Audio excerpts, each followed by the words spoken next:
certainly the beginning of a poetry practice for me is this kind of self-exploration. It's just a willingness to show up every day with a blank page and see what's here now. I always think of the poem as a conversation with what's happening in the inner world, the world of feelings and emotions and ideas, concepts, and what's happening in the outer world, whatever sensory is happening out there, things we taste, touch, see, feel, and events like an election or like a death or like a birth. Or so it's the chance then for poetry is the chance for these two worlds to come together. I feel like it's the bridge between them.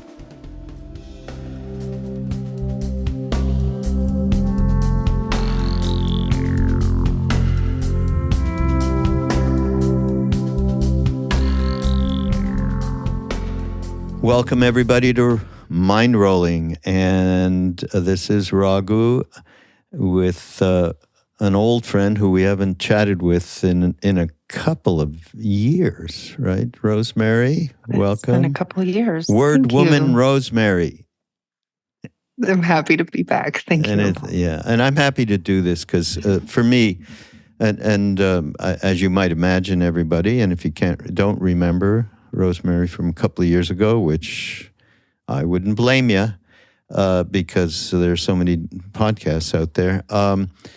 Rosemerry is a wonderful poet and does something on an everyday basis. You can sign up and get a poem a day. I've been doing this I've been getting them for a couple of years since we first met, and they're just absolutely not just beautiful and well done in terms of syntax and so on, but open-hearted and revealing is what I would say. So, yeah, they're just terrific. So everybody out there, we are doing this podcast in the midst of the 2022 midterms, which just took place actually yesterday, Tuesday the 8th. And we don't really know what's happened yet, apparently. And but you gave us a wonderful, I want to read this. So, folks, I'm hoping if you are not somebody that has read much poetry or somebody that appreciates it in any way, I think you'll change your mind during this podcast, okay? Because we've got just... there's a way in which poetry reveals, whereas prose does not, because it's like polarization. Prose sometimes. There's a me and there's a you. And we're going to talk to you in a certain kind of way. That's why a lot of self-help books are very much, unfortunately, like that. Before I even... So Rosemerry wrote a beautiful poem from, really addresses last night, as far as I'm concerned. But poetry, what is it that actually... I don't know if we talked about this a couple of years ago, but doesn't matter. What is it that actually turned you on as a way to communicate, not just to others, but to yourself, is what I hear. Oh, yeah. I'm glad you made that distinction, Raghu. So certainly the beginning of a poetry practice for me is this kind of self-exploration. It's just a willingness to show up every day with a blank page and see what's here now. I always think of the poem as a conversation with what's happening in the inner world, the world of feelings and emotions and ideas, concepts, and what's happening in the outer world, whatever sensory is happening out there, things we taste, touch, see, feel, and events like an election or like a death or like a birth. Or so it's the chance then for poetry is the chance for these two worlds to come together. I feel like it's the bridge between them. And so it starts as this kind of curiosity. What is it? What does it mean to be alive in this minute, in this minute, in this minute? And that's how I always feel like the poem starts. Which I think you're right, that it's not I'm not trying to tell anybody else how to think. It's not a self-help. It's not a self-help endeavor to put out there in the world, but it is very much a authentic exploration on my part of what does it mean to be alive. Yeah. Yeah, very much. So here's the poem. On election night, Thanos grabs some popcorn. Who's Thanos? Ooh, if you haven't watched the Marvel movies in the MCU, he is the big villain. He's this giant purple dude who does destroy the whole world. Well, it's not true. He kills, he takes away, eliminates half of the population just by snapping his fingers. Oh. Yeah. Okay. All right. Well, that's a great metaphor. You do need to know that to read the poem. Yeah, I'm not a big Marvel guy. Well, I used to be, actually, when I was a kid. I loved Marvel comics, the Silver Surfer in particular. On election night, Thanos grabs some popcorn, adds extra butter, gets cozy in his sweatpants, and sits on his throne of stone. Feels no urge to snap. He knows he need not do anything but watch as humanity destroys itself with righteousness, with blame. He chuckles as he follows the polls, the news. How the humans cry. They shout, they attack. What's a villain to do but sit back and enjoy? He sips Jack and Coke, keeps an eye on the cosmos. If there is a song of peace rising in the hearts of some, he doesn't hear it beneath the scowling, the jeers. But I hear peace swelling as if it is necessary, inevitable. In fact, I am singing it the way a star sings hidden inside an apple, and I am not alone. Okay, that pretty much says it all, and and I am not alone. You know, that's the really the great finale of this particular poem, and meant the most to me when I read it. I understood, even though I didn't know what Thanos was really, because I'm not following Marvel much these days, but I knew it was a bad guy, and we got some real bad guys going on. Or as Ram Dass would put it, I feel sorry for their incarnation, actually. That's a generous way to say it. That's the way he said it. And then he'd put pictures of Trump, and then, over the decades, all of the kind of people who maybe don't have much of a song of peace rising in their hearts. And he would honor the soul, but he would pray for the incarnation. And that was great. Thanks, friend. It was deeply helpful to me last night as I was watching what was happening in our country, and I know I'm not alone. I know that there are a lot of us who are devoted to peace, no matter what happens. And in every case, we're devoted to peace. I know that's true. Yeah, and I obviously agree, and think that we have to dedicate ourselves more to spreading that news. And that sounds almost like a fundamentalist kind of thing.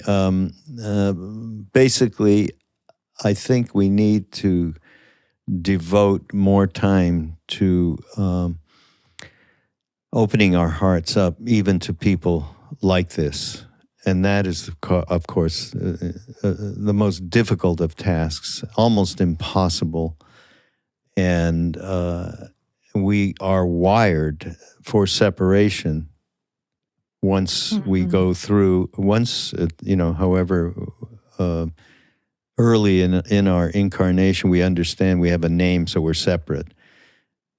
And that just gets developed to the point where it's very difficult to embrace the feelings of, quote unquote, the other side.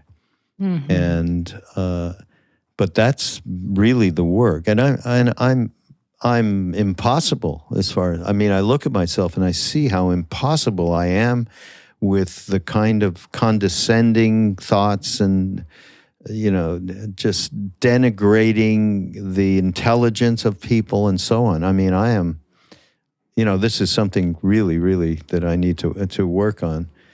Yeah. Yeah, go ahead. Well, there's something fabulous about poetry, really, that that touches this, I think, and that is poetry's willingness to dance with paradox. In fact, it's probably one of poetry's favorite playgrounds, is to see how two impossibilities can be equally true, right? Which helps me all the time. To meet that on a page helps me to meet it in the real world. I'm thinking about, even this very, very old poem by Catullus, one of the first poems that we have a record of. And, he starts off, I hate, odiat amo, I hate, and I love. Why do I do this? He asks. I don't know, but it's excruciating, but he touches on that bit of how at the same time we hate and we love, at the same time, we're separated and we're 1,000% one. And I do love the way that a poem is an invitation to meet these oppositions and look at them both, meet them both at the same time.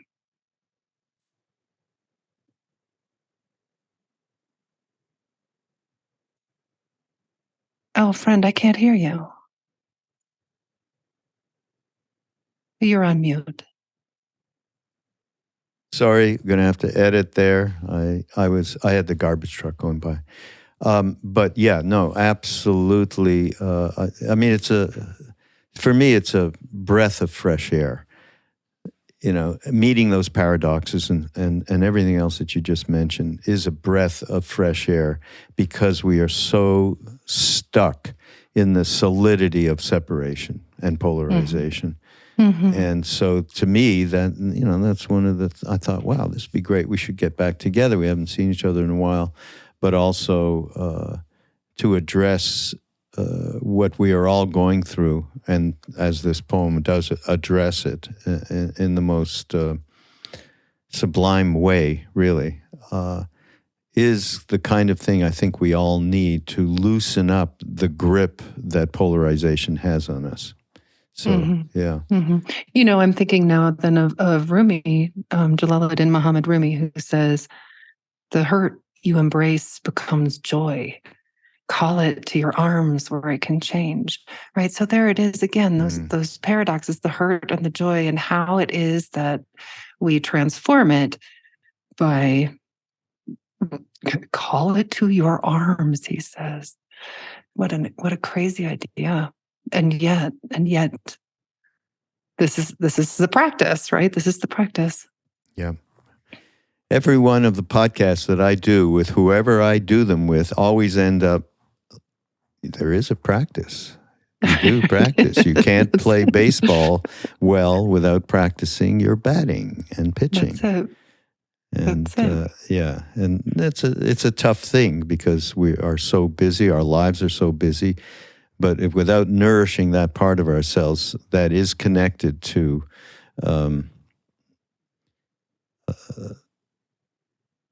commitment to go beyond the us and them, basically. Mm-hmm. Without that, very difficult. Yeah, I mean, that inspiration's got to be there for all of us, and hope. And that's another reason, related to poetry, why it's so important, and it can be a big part of nourishing that part of ourselves. Mm-hmm. So you have I'm going to read you something that I found that relates to a poem that you wrote. And it's by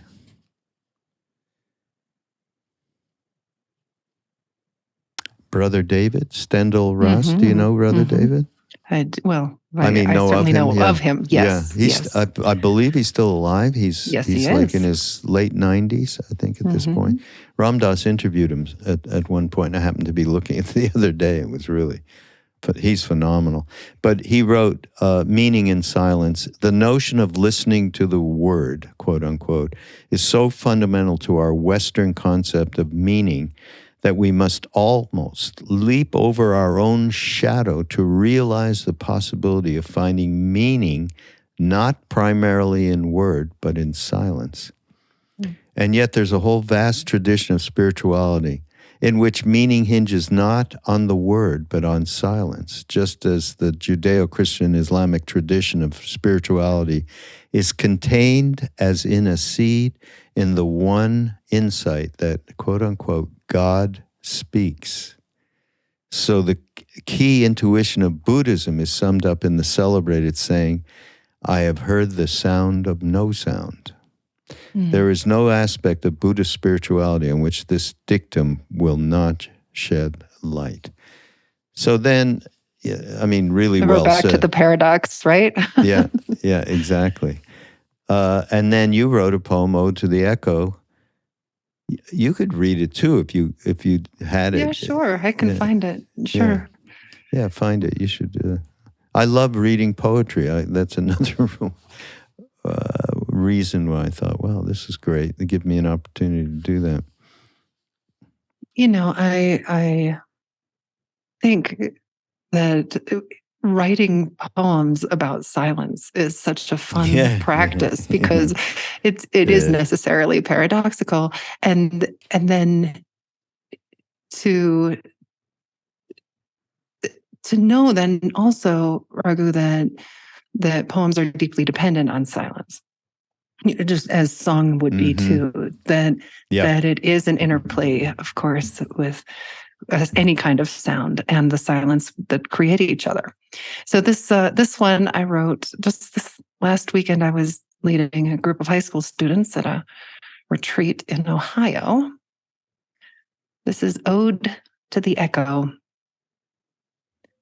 Sister of silence, you give back to the world the shadow of every sound you are given. You reshape the air to unsharpen the shout. You unshrill the scream until it's quieter than nothing at all. There is no sound so harsh you can't soften it. And come song, you re-sing the melodies so beauty will linger like the rich shimmer inside a gong. Not once have you said your own words. Not once have you intoned your own tune. Not once have you heard your own voice or spoken your own truth. Not once have you lied. Not once have you made a promise you could not keep. Sometimes, when I'm brave, I try to echo you, which is to say, I let silence enter my inner walls, where it bounces in me like sound in a cave until all I hear is the resonant repeat of the most ancient of languages you speak. Silence, silence, silence. There is no part of me uneroded, no part your waves don't touch. So great. Really wonderful. It's fun to play around with odes, by the way, because an ode is really just a praise poem for anything at all. And once you get started, you realize that absolutely everything. My friend John at that same retreat wrote an ode to his intestines. But you can write an ode to an apple core, or a pool table, or to democracy, or everything lends itself to an ode. Yeah, absolutely. Well, before, we talked a little bit before about, we'll catch up in the podcast. So I know, of course, the trial that you have been through in the last, I think it's year and a half. I'm not quite sure, something like that. A little over a year, maybe, huh?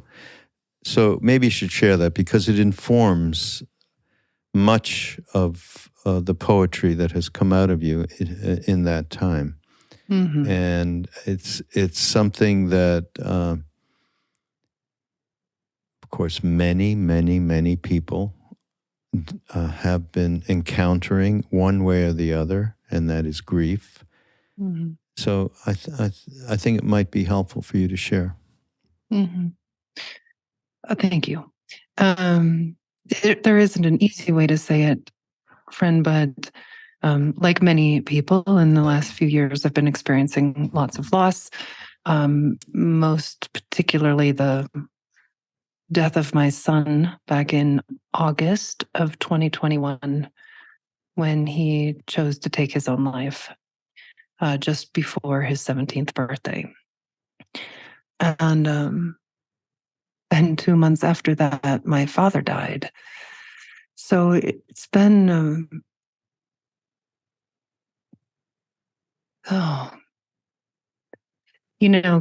Gregory Orr has a poem that begins like this: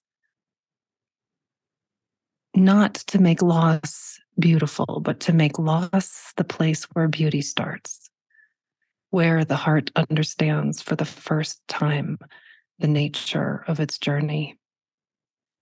And I think about those lines and how true they have been for me during this time, that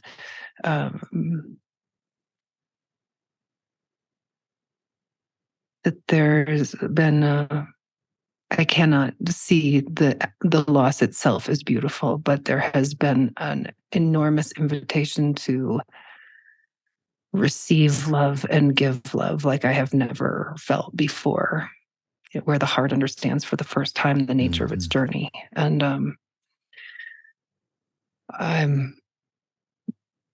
that's the paradox we were speaking of earlier, friend. Yeah. It's the greatest grief I have ever experienced, and I have also been so inundated and transformed and buoyed by love that I'm in a state of almost constant astonishment about that. At the same time, yeah, it makes it very difficult to know what to say when someone says, "How are you?" Oh, well.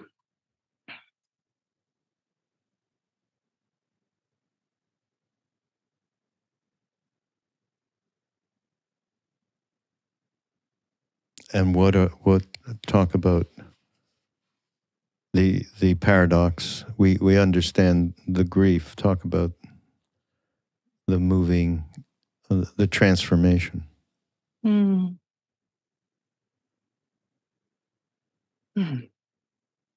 Well, I will say this. As you know, from the day that he died for 7 weeks, I didn't write a poem. Is it strange to say this? I think I'm very lucky that I had in place already a practice of showing up every day and paying attention, so that when Finn died, I immediately had a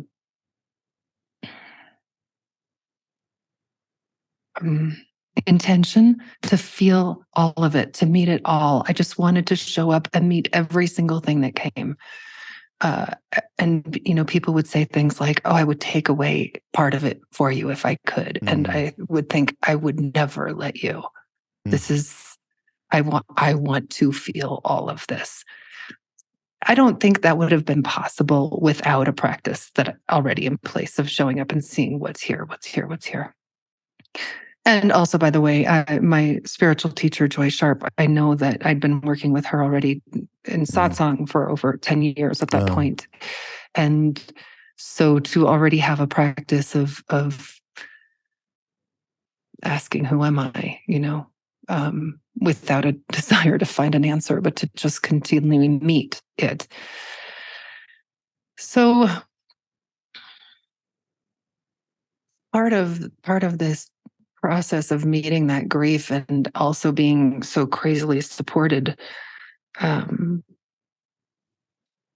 think, was those first 49 days of just surviving, really, and meeting every single moment as it came. whatever that looked like, and not trying to do anything. In fact, at the time, I called it autonomic life. Like the same way that the heart beats and the lungs breathe, and they're doing it all the time without any effort of our own. And I felt like I was being lived in that way, as if life was lifing in me and all I had to do was nothing. And I understood then in my nothing how much life was pushing through, and how much love itself, Raghu, was pushing through. That it was so profound. And I had this during this time, I had a constant sense of being held. It was very physical, like literally being held. It lasted for months, as if I had hands around my chest, holding me tightly. At first, it was very disconcerting, and then I remember after a couple of weeks, one morning I woke up and it was gone. And I was like, it's gone? Oh no. Like I realized how it had helped me to have that sense of being held, and it came right back, and it didn't leave for months. There were all these very embodied ways of feeling connected, of feeling supported, of feeling loved, and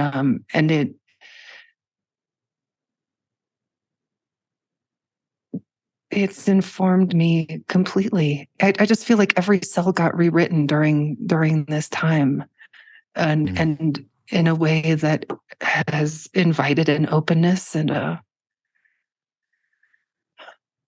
compassion, and even a willingness, maybe, Raghu, to meet paradox in a new way. One of the biggest shifts happened actually just before Finn died. He'd been, obviously very upset and agitated for quite some time before he died. And I remember writing a poem that was about, I want to hold it all. I want to be a vase big enough to hold it all. And then Joy, my teacher, said to me, "Are you sure you need to hold it all?" And it was this beautiful moment of epiphany, right? Oh my God, no, I could just meet it. I could just be this porous sieve that lets it all move through, as opposed to trying to hold it. It was all that trying that was the problem, right? Luckily, that had already kind of started in me before this moment, when Finn died, so that I felt maybe more capable of, or practiced in, maybe better what to say, in meeting deep grief and incredible love at the same time, without feeling like I needed to hold it, which sounds at the moment impossible. But to meet it, to nothing, and let it meet me, really, to zero agency, and just be met by the world, that's it's been profound, friend. Wow. Well said, Rosemerry. Here's a little quote from Ram Dass that we can chat about right in the pocket here. I think the predicament with loving is the power of the addiction of the practice of loving somebody, of getting so caught in the relationship that you can't ever arrive at the essence of dwelling in love. Imagine that you are cut off in your heart from love, so you feel hungry. What that hunger is the hunger to come home, to be at peace, to be feeling at one in the universe where lover and beloved merge. It's the place to feel fulfilled fully in the moment. Dwelling, what a beautiful word. Yeah. Being, rather than doing. There's, just like you were just talking about, it's happening.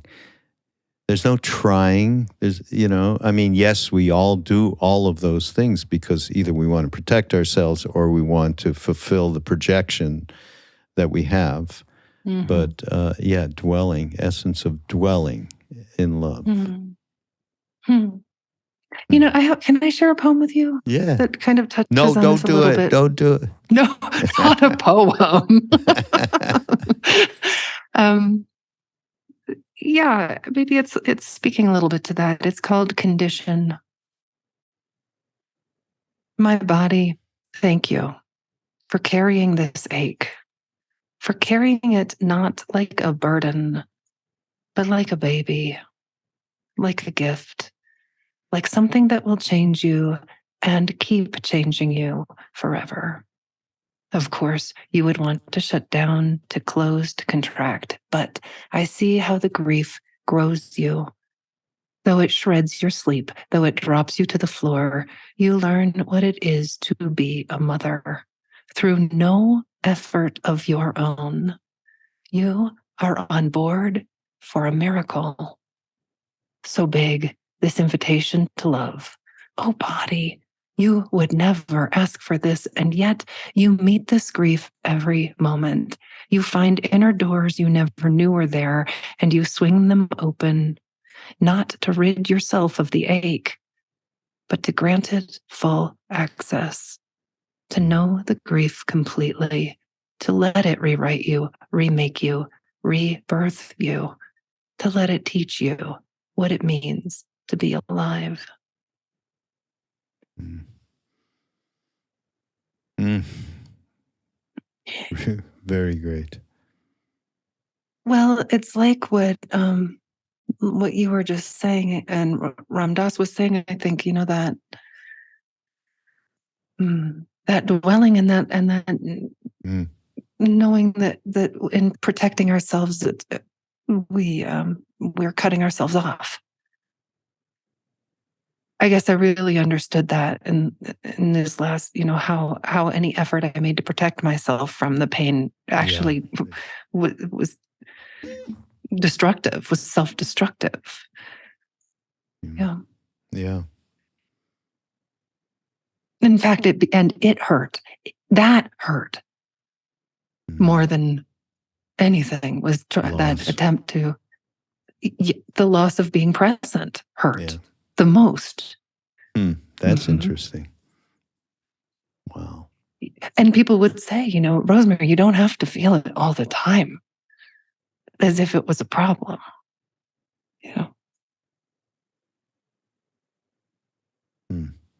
Well, and I'm sure you also get, especially because you're a public figure and that you're sharing your poetry with people, and you're sharing that journey and you're sharing the grief. And many people, that is just prompting their own grief, because everyone goes through this. I mean, it's human. It's part of our predicament. And then they push it away somehow. I mean, I've seen me do it. Like, and I'm talking about I'll get a poem that addresses the grief, and I'll just either I'll skim it or, I'll do whatever. And I see what I'm doing. And of course, I have all of the great, shall we say, I know what the defense mechanisms are, but I'm not exactly transforming them either, I mean, yeah, well, we're human. Exactly. That's how it is. And that's how it is. Yeah, right. And that's, the great thing. I think, and of course, there are ways and spaces that it is safe and ways and spaces that it isn't, right? I think I became very aware of that too in those first, ironically, actually, I realized it was exactly 40 weeks before I was able to really leave our house, which is surprisingly that's how long a pregnancy is, right? Like it basically stayed in the womb of my home before I could be rebirthed in the world. And I literally couldn't walk down the street. I was afraid to drive into town. I live in a very small town, and it was it was safe to be living my autonomic life in my own four walls and with the people who I chose, but it wasn't always safe to go to the grocery store, to go to a coffee shop. And yeah. Actually, I have a poem about that too. Would you? Mm-hmm. A poem called "The Naked Heart Goes into Town." The heart walks down the street with its big brim hat, its sunglasses, its 4 chambers stepping up onto the curb. It hopes it doesn't run into anyone it knows. It's hard enough to keep pumping 100,000 times a day. That's all the heart can manage right now. No conversation, no small talk, no big talk. The heart has nothing to say. A heart is made to feel. And feel it does as it makes its way to the post office, stops at the crosswalk, feels it all, feels the cool breeze that buffets it, feels love for the scent of autumn, love for the low glancing light, and it grieves for the loss of what it once pumped for, grieves for the boy who still lives in its walls, grieves for all who grieve, who weep. Oh, the heart. It feels so exposed as it stands at the door of the coffee shop, wonders if it can go in. The other hearts in the coffee shop wear so much skin. The heart sniffs at the dark and bitter scent, remembers what it was like to go inside, sip a latte, talk about weather. It pounds against itself, walks on down the road. Mm. Mm. Yeah, I mean, we're not, sometimes it isn't safe to feel at all, right? It isn't. So we skim the poem so we don't go in the coffee shop. We do have to make choices too. Yeah.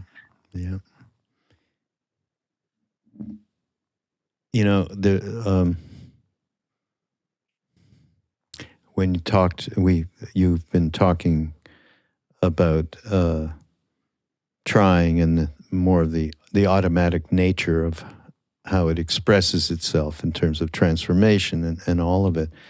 And it's something came to my mind that I thought I would share. But I think it's appropriate. It's a little of a non sequitur, but we have a movie that we put out about a mentor of ours from back in the day when we were with the guru Neem Karoli Baba. And I was looking through to find some extra scenes we're putting it up as a bonus that people can have alongside of the actual movie. And it was a story of Neem Karoli Baba saying to this close devotee who was our mindfulness, he was appointed to take care of the Westerners. He was a high yogi who went into deep samadhi states, absorption states. And he was very close, and he had no fear at all, so he could say anything. When I was there, it was like, okay, you're going to kick me out now because I have these horrible thoughts. So yeah, he didn't have. Anyhow, one day, Maharaji, who we called him that, said, "What is this Soham thing? What is it? People go around repeating it. Soham is a mantra, famous.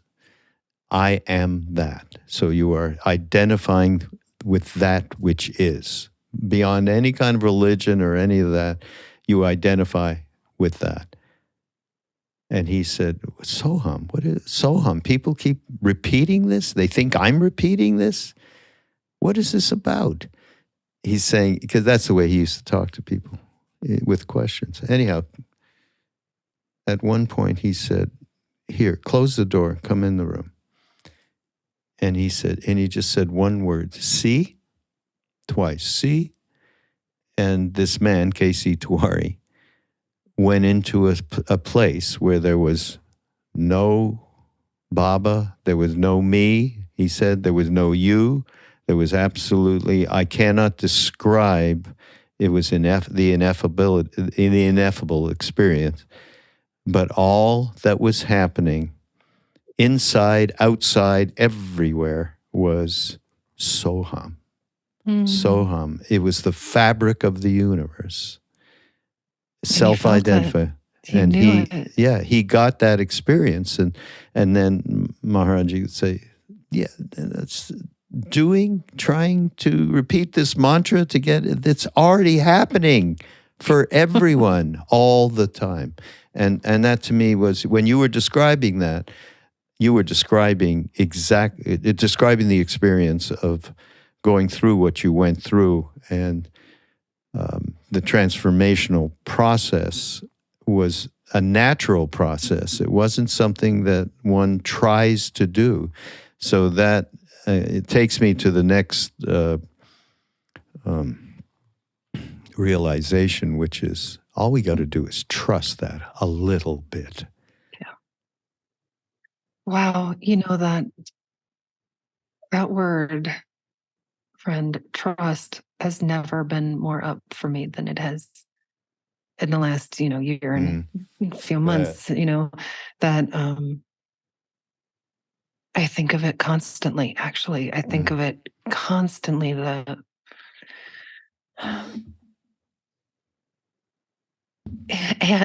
and like you say, that there isn't any part of me that could have asked for any of these experiences, right? In fact, I would have rejected them had I been given the chance. If somebody said, well, you can have this experience of really understanding for a moment, what was your phrase? Soham, I am that. Maybe, if for a moment I touched that and they said, and the price of that is your son, I would have said, not a chance, right? Yeah. Yeah.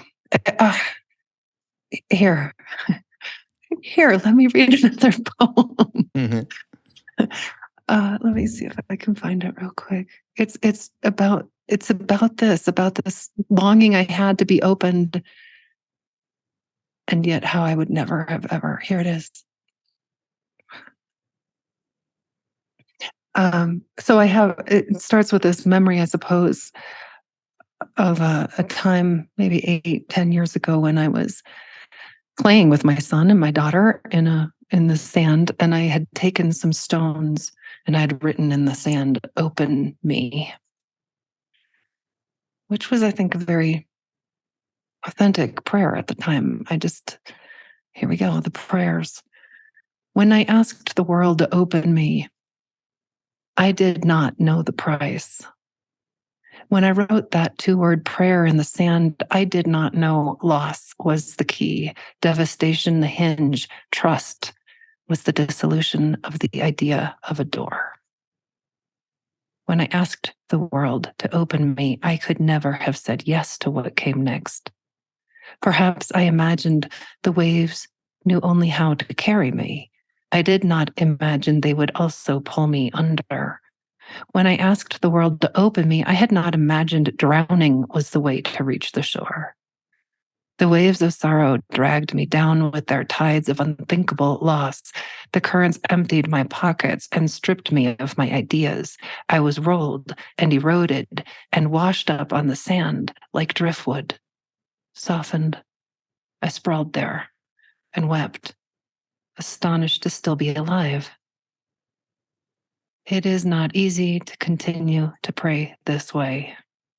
Open me. And yet, it is the truest prayer I know. The other truest prayer, though sometimes it frightens me, is thank you.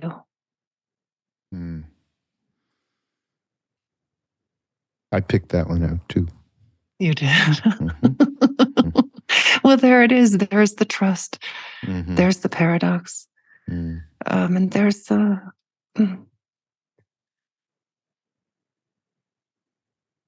I don't know. As much as I really meant open me, I didn't mean this, right? Yeah.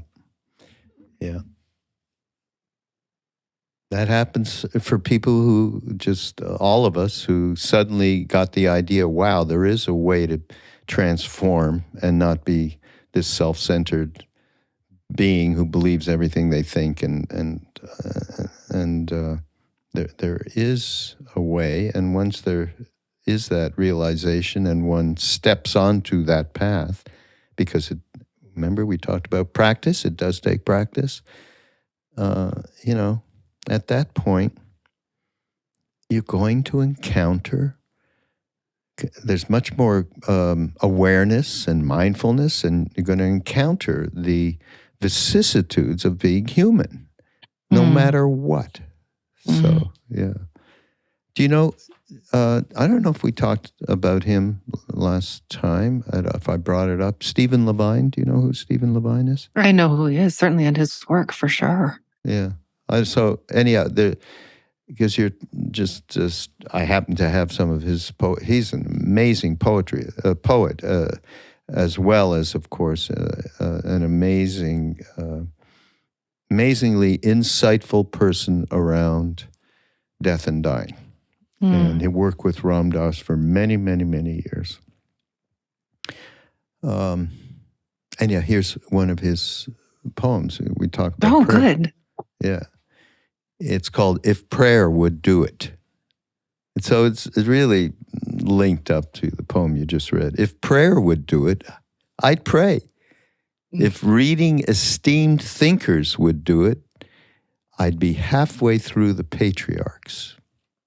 If discourse would do it, I'd be sitting with His Holiness every moment he has free.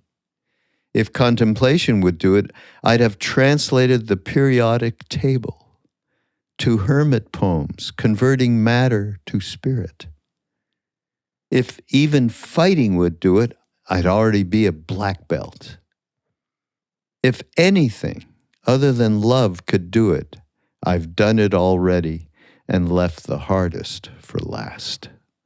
Oh. Great. That is a great poem. It's interesting because, of course, I've read it before, but I can hear it very newly now. Yeah. Yeah. Well, one more from him. Oh, good. It says, I sought myself unsuccessfully, and this is the human condition. I thought enlightenment was someone better inside me, but he was nowhere to be found. I called out to him, I bargained and made false promises, but I could not reach him because I was sick, so broken of self. I destroyed what I loved and turned away from that certain oneness. I thought surrender was defeat. To let go was to give up ground. I was a liar, once a thief, never easy in my mind, yet I long so to know the origin of the grace on the lips of those who seem to love so well. He has a great playfulness to him in that poem. Yeah, he was great. I knew him. He was a wonderful, wonderful human. Oh, boy. That's a lot of amazing... I haven't delved in the way we've just done for the last almost hour. Just amazing. I want to go back to one thing from Brother David. And I'll read this one. It's back to the word and silence, because I think if we all could get a little bit more comfortable in that place of silence, which relates to meditative practice and contemplation, I think that would help us get on the path without fear, without being a big doer, any of that. Just getting comfortable. What do the Quakers call that still small voice inside us? That meditation that they do. Yeah.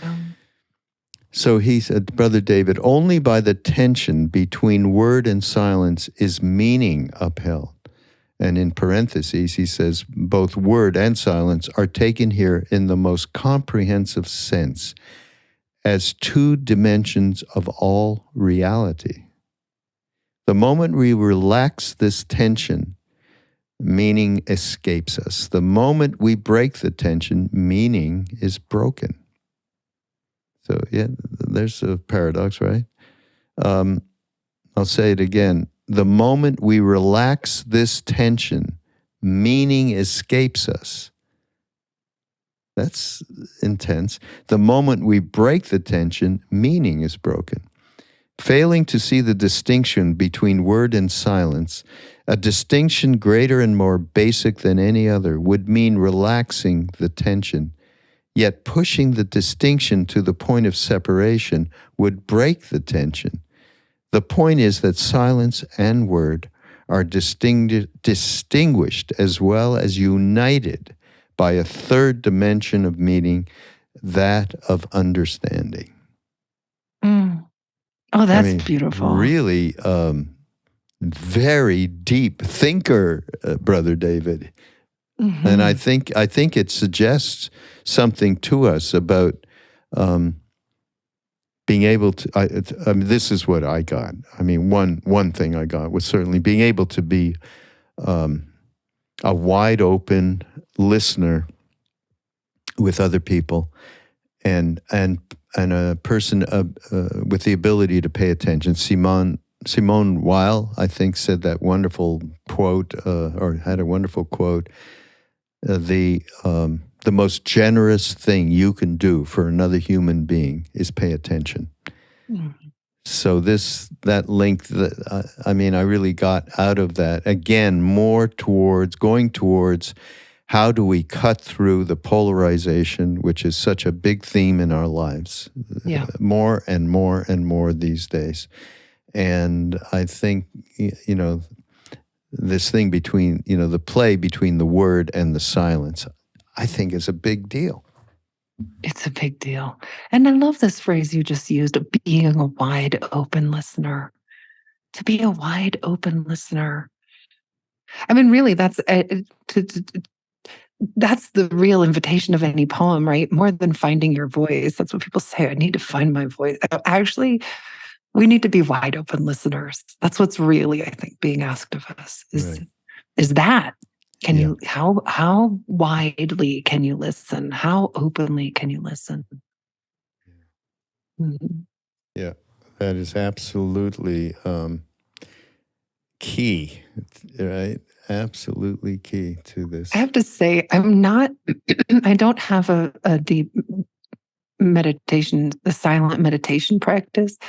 My cat uses my meditation cushion a lot more than I do.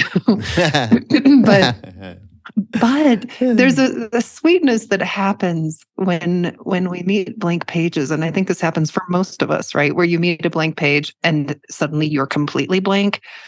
And what's interesting to me is so often people think that's a problem, right? Like they're supposed to say something and they freak out a little bit, right?